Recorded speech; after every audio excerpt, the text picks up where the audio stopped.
Quelle phrase est plus emblématique de la culture niçoise que le célèbre slogan « Issa Nissa », cri du cœur des supporters de l'OGC Nice et part immuable du folklore local. Et pourtant, depuis le 10 janvier dernier, cette part de patrimoine est devenue une marque déposée à l'INPI par un mentonné de 36 ans. Mais que pensent les Niçois, premiers concernés par ce sujet brûlant? Que pensez-vous du fait qu'un mentonné ait déposé Issa Nissa pour en faire une marque?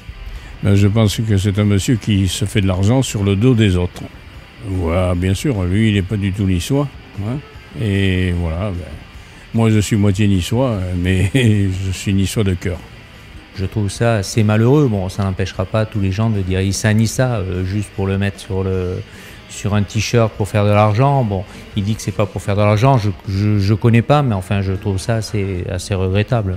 Non, bon, à la rigueur qu'il fasse avec la langue niçoise, ça me dérange pas, mais que ce soit un mentonné qui est déposé, quand même, ça me gêne un peu.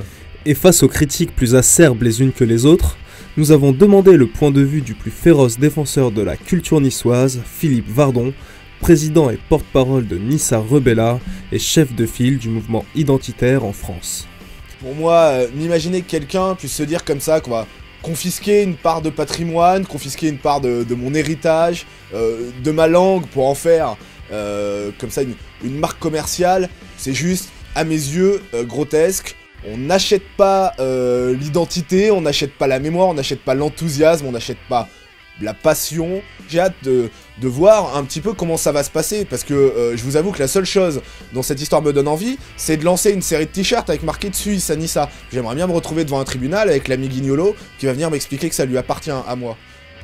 Le dépositaire de la marque affirme que les supporters pourront continuer à utiliser librement le slogan. Pour savoir ce qu'ils en pensent, écoutez plutôt l'avis de Biba, capot emblématique de la populaire sud de Nice.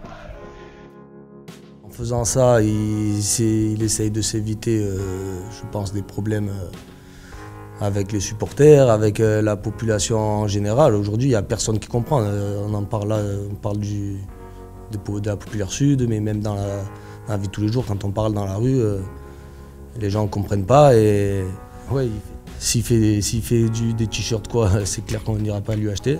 L'autre question de lui donner de l'argent. Et nous, on ne s'empêchera pas de faire. Après, il arrivera ce qui arrivera. Il fera ce qu'il pense être bon en son âme et conscience. Je pense que s'il se revendique niçois comme il le dit, je ne pense pas qu'il puisse être fier de ce qu'il fait, quoi.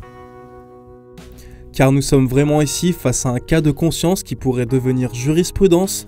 Issa Nissa est une expression niçoise qui fait partie du patrimoine niçois, donc la question se pose de savoir comment un bien collectif peut devenir une propriété personnelle.